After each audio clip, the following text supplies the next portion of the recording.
Well, now, virtual circuit riders, we're back to our next session, the Third Rise of Methodism. We saw how John and Charles Wesley returned to Britain with a real disappointment that their high ideals were not met in terms of mission and their own interior search for assurance. They weren't able to find it on the frontier.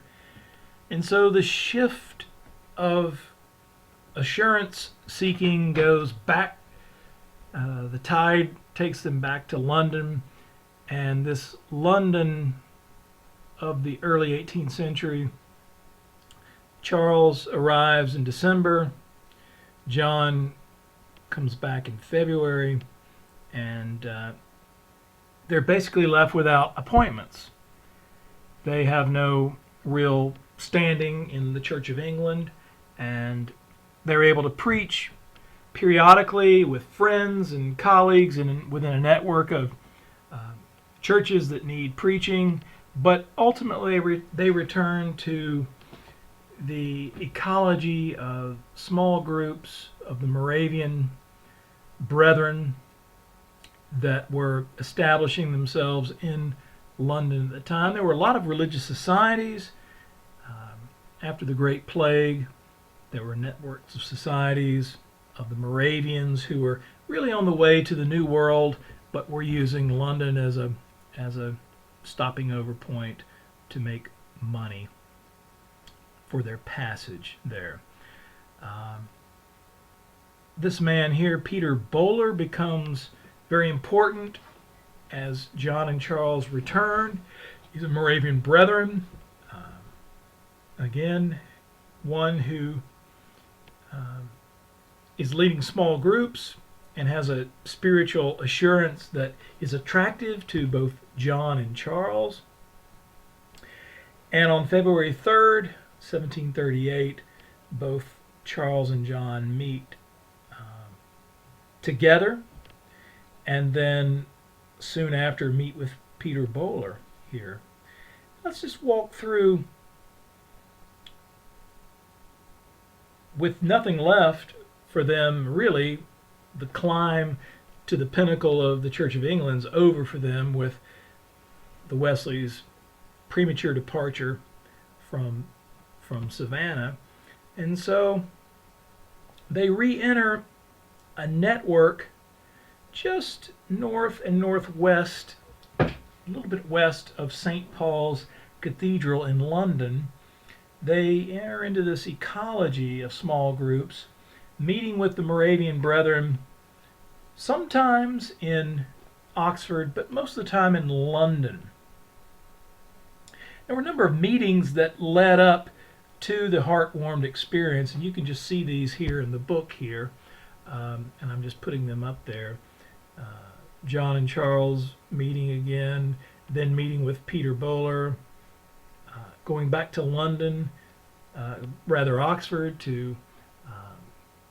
for John to meet with Charles, who has grown sick in March, and Bowler, and Charles will remain sick throughout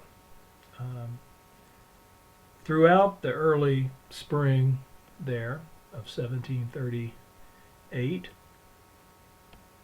And you can see here that Bowler becomes kind of a spiritual director to the Wesleys, and the great statement, preach faith until you have it and then preach it some more, is Bowler's contribution when John and Charles begin to meet in London. You can look at these maps here. They meet with others seeking assurance at James Hutton, his shop, kind of a shop front, storefront church.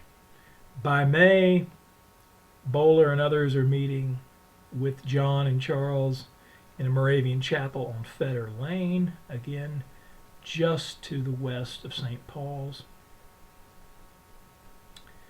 And then by May the 21st, Charles has a breakthrough spiritual experience during his own sickness in the St. Bartholomew's, Little Britain area. And all of these meetings and conversations with Bowler and their own spiritual vulnerability, the losses associated with their work in Savannah, and the strength of the Moravians there lead both Charles and John to heartwarmed experiences. Charles, 3 days earlier, May 21st, 1738, and John later on May 24th, 1738, down in what is Nettleton Court at the time. You can see here the relationship. This is where Charles had his sick bed breakthrough assurance, where basically his strength is broken. They know they can no longer, by sheer force of will and work and law, achieve assurance and salvation. They basically find a breakthrough synthesis to a kind of sola fide Lutheran understanding that builds on faith rather than the kind of inner assurance model that Mom and the Puritans, and even in some sense the Moravians had put out in front of them. Inner assurance leading to outward expressions, inner impressions, outward expressions. They were just tired. They were burnout and knew they had no career left, and they basically were left with nothing but faith for their understanding of their relationship with God.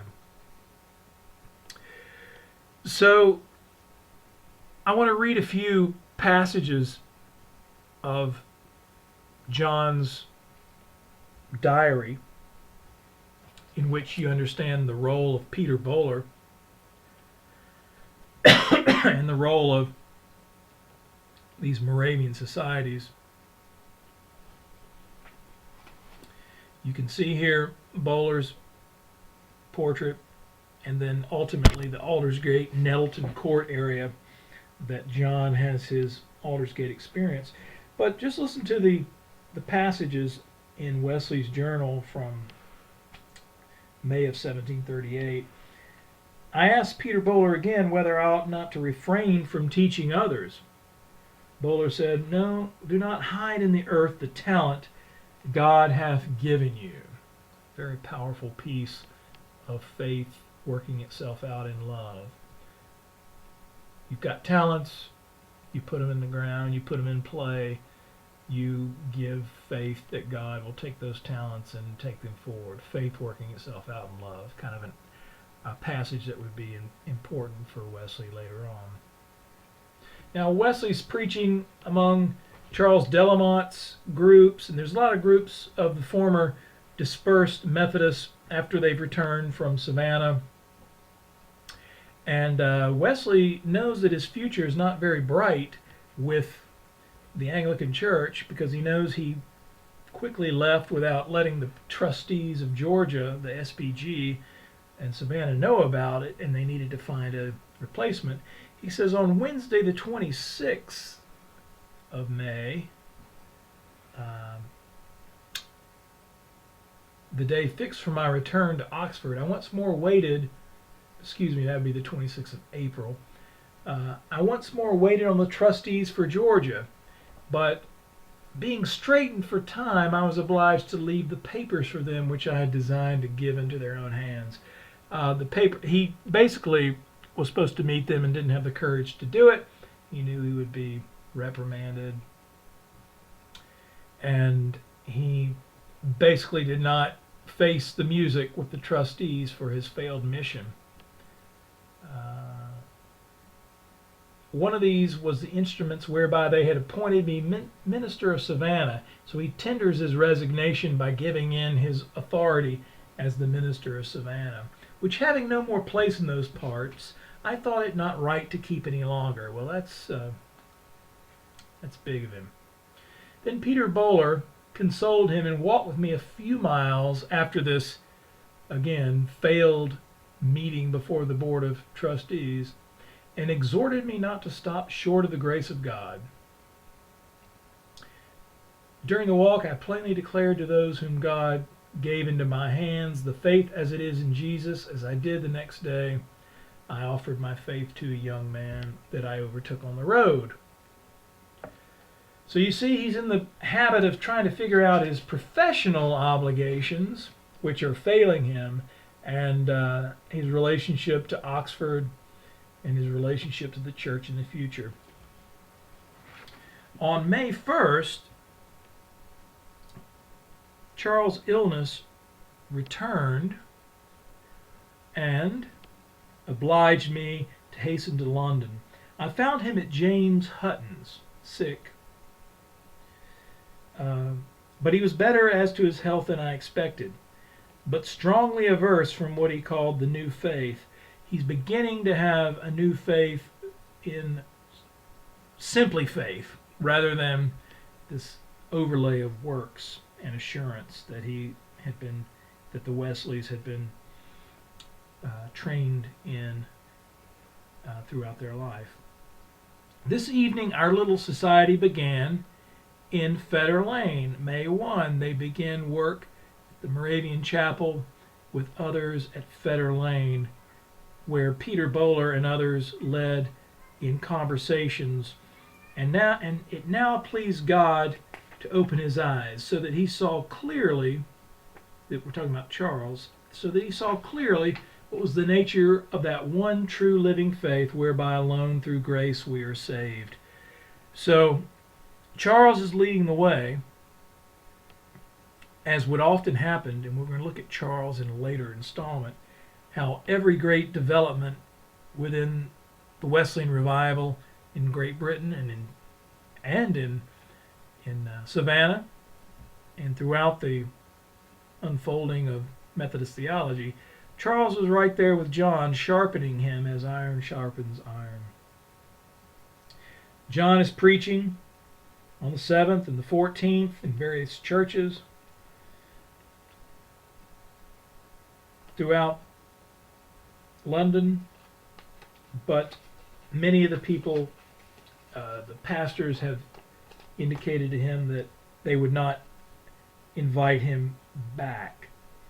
So there's obviously a disjunction between standard Church of England theology and the kind of desperate, hoping, faithing, rather than performance-based theology that the Wesleys are evolving in. And Charles has a great breakthrough here in Little Britain, May 21st, 1738.